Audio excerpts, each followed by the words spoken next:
असीम सरोदे यांनी राहुल गांधी यांच्या ट्विटचा या ठिकाणी उल्लेख केलेला आहे। पुणे पोर्शे कार प्रकरणी आरोपीला निबंध लिहायला सांगतात, पण एखाद्या सामान्य ट्रक ड्रायव्हरनं लोकांना उडवलं तर मोठी शिक्षा दिली जाते, अशा शब्दात राहुल गांधी यांनी प्रशासनावर टीका केली होती। त्यावरून उपमुख्यमंत्री देवेंद्र फडणवीस यांनी राहुल गांधी यांच्यावर पलटवार केलाय। राहुल गांधींनी या घटनेचं तरी राजकारण करू नये असं फडणवीस यांनी म्हटलेलं आहे। नमस्कार, मैं Rahul Gandhi. Bus driver, truck driver, Ola, Uber, auto drivers अगर गलती से किसी को मार देते हैं तो 10 साल की जेल में सज़ा हो जाती है और चाबी उठा के वो फेंक देते हैं। मगर अगर अमीर घर का 16 साल का 17 साल का बेटा पोर्श गाड़ी को शराब पी के चलाता है और 2 लोगों की हत्या करता है तो उसे कहा जाता है कि ऐसे लिख दो।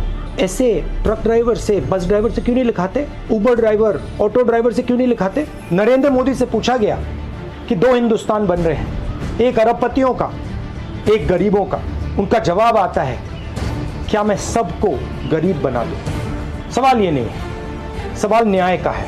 अमीरों को, गरीबों को, दोनों को न्याय मिलना चाहिए। न्याय सबके लिए एक जैसा होना चाहिए, इसीलिए हम लड़ रहे हैं।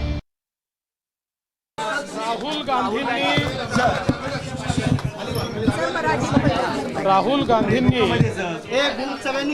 पुण्याच्या घटनेचं जे राजकीयकरण करण्याचा प्रयत्न केलेला आहे ते अतिशय निषेधार्ह आहे।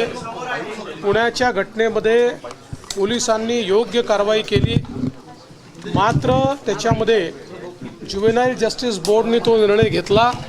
त्याच्यावर अपील करून पुन्हा ज्युव्हेनाइल जस्टिस बोर्डकडे ती केस पोलिसांनी आणलेली आहे।